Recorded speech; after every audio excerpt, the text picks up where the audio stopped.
Слушаем сегодня удмуртскую народную сказку «Луна и девушка». У одного мужика умерла жена, и пришлось ему жениться на другой женщине. А эта другая женщина оказалась очень злой и вредной. Она все время заставляла падчерицу работать. Та и скотину накормит, и воду наносит, и пол вымоет. А мачеха только ругает ее. Однажды зимой, в раннее холодное утро, когда ярко светила луна, падчерица пошла с коромыслом за водой, черпала воду из проруби и плакала. Хоть бы эта луна забрала меня.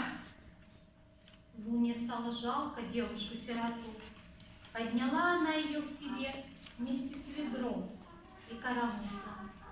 Вот теперь, если ночью посмотреть на луну, то можно увидеть, как эта девушка на ней до сих пор с ведром и коромыслом стоит.